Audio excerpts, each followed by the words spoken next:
Hey, how we doing? It's 2:30 in the morning. I'm still at work, sitting in my office. Um, so I decided to Scream 5 tonight, and I wanted to kind of talk about it real quick and give you kind of my fresh take out of the theater. I'm fucking exhausted today. 8 a.m. to still here because a couple friends were like, "Oh, come watch the movie with you." So that's what I'm doing. Uh, you know, um, I was never huge into this series. Uh, it came out when I was in fifth or sixth grade, 1995, I think. At that point in time, horror movies were kind of dead. Uh, I think like stuff like Doctor Giggles had come out. The Freddy and Jason movies were kind of coming had ended at that point. I like Doctor Giggles though. I'm not gonna lie. I actually like. I have the comic book still. Um, and this came along and was like fresh and new, and it kind of poked fun at the '80s tropes of horror movies. Part of me also thinks that it kind of it killed the slasher, where you can't really do. I mean, the Reagan era is the reason that the slasher exists, and when the '80s ended, those ended too. Um, they were about like the fear of like AIDS and stuff like that at that point. And there was a purity to them that was sort of lost when you did the Scream stuff, which was dissecting it and trying to take the piss out of what had worked as a formula for all these different movies. You go back to the lineage of the slasher movie goes to like, the Grand Guignol probably would be like where it started. Then you go into something like Peeping Tom, then Psycho, then into fucking, I guess like the Herschel Gordon Lewis movies, like, Blood Feast and stuff like that, had some of those elements. The Giallo films, obviously, in Italy, and then you have Texas Chainsaw Massacre, then you have Black Friday, really, and then Halloween is kind of where it perfected. And then it gave way to the Friday the 13th and Prom Night and Curtains and fucking Savage Weekend and The Burning and shit like that. Um, and once you get into the deconstruction of it, it no longer, you can't make that movie anymore. It's like Deadpool, like Superhero Landing. Now when you see it in a Marvel movie and a DC movie, your brain goes to that. And I was thinking about it that like Scream wasn't really the first movie to do it, but it was probably the most mainstream movie to do it. Because you had something like what the fuck is the Trauma movie called? It's like There's Something Out There, and it's got like a little monster and it's like a little puppet. But that one kind of did the thing where it's referencing the rules of the slasher movie. Or you have Student Bodies, which is an '80s comedy, which kind of does the same thing. It takes all of those elements and it's more comedic in that regard. Uh, and then of course Scream, when it came out, everything became those Kevin Williamson, Dawson's Creek looking movies. And then you have Urban Legend, and you have I Know What You Did Last Summer and Valentine and all that shit. um, the first one was fine. I liked it. It was cool to see an R-rated horror movie in the theaters at that point. The second one, like I was thinking about it the other day because I was like, I don't feel like going back and rewatching any of these movies. The second one, I remember it had like fucking the killer was Roseanne's sister, and like Party of Five's boyfriend was fucking Sliders. He was also in My Secret Identity. Did you ever see that show? It was a Canadian syndicated '80s, early '90s TV show about a little fat kid who gets like shot with a laser by his next door neighbor and gets superpowers. And I used to fucking love that show when I was a kid. I still remember the theme song. Um, and then the third one, because of Columbine, they had to make it a comedy, so Jay and Silent Bob are in it. And then the fourth one, I know I saw it. I know I saw it in the theater, but all I remember from it was fucking Hayden Panettiere is in it, and at the end, Emma Roberts and Macaulay Culkin's brother are the killers. That's all I remember from it. And I didn't remember when that came out. It was apparently like 2011 or something like that. So this one, I really had. This is a long way for me to say that, like, I went into this really not caring. I didn't. I wasn't interested in this in any way, shape, or form other than it's a new horror movie, and telling my friends, hey, if you want to drive here and watch a movie with me, I'll run Scream. Um, it After this and The Matrix, I'm done with the meta commentary for 1 year. Just stop. This one handles it much better than The Matrix did, obviously, but I would have removed all of the commentary about the requel and the stuff about toxic fandom is obviously like a shot at like Ryan Johnson and shit like that in this movie. Um, Once the movie gets into those elements, it slows to a crawl. The opening is very reminiscent of the first movie's opening with the call and stuff like that. And I thought it was very well done. It was very well paced. But then you get into these like dissertations about elevated horror and the Babadook and It Follows. Both movies I don't like and everybody seems to like. Um, the gore in this is pretty good. The kills are pretty good. The story basically revolves around a chick who looks like Jasmine St. Clair, the 90s porn star, who I knew because of the Blue Meanie, who was in the first Swamp Zombies movie, and he grew up with my friend Justin Daniels, and that's how I got involved with making Swamp Zombies 2, and maybe I'll tell that story eventually. But this girl looks like Jasmine St. Clair.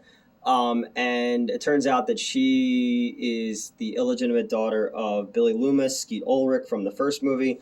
Skeet Ulrich shows up as like a vision to her, and he's digitally de-aged, and it looks really cheesy.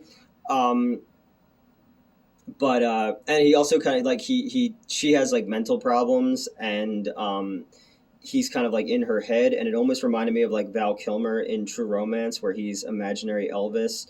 So yeah, uh, her sister is attacked but doesn't die. She comes back to the town, and they start to unravel the mystery of who is doing this, why they're doing it. Who knows that her dad is Billy Loomis? It led her real dad to leave. Her dad, not her birth dad. That didn't make any sense. To leave, and her mom is in away for half the movie. Well, all the movie really, and then you get into the whole like what is a requel? It's connected to people from the first movie because you need to bring the legacy characters with the new characters for this story. Um, we get Dewey again, who's the best part of the movie, hands down. David Arquette is definitely the best part of the movie. He's the only one who kind of gives the movie any like weight to it. Everyone else just kind of feels like they're playing either the stock teenage character or they're fucking Party of Five and Friends, and they've had a lot of Botox and they would rather be anywhere else. You get a lot of that in the movie. Spoiler: Dewey dies. Dewey gets a really good death. He gets kind of like disemboweled and then like a knife down the spine, which kind of sets the story into its third act, where you go back to the house from the end of the first movie. I'm like jumping all over the place. Fucking Randy Quaid's or Dennis Quaid. Randy Quaid's the crazy one.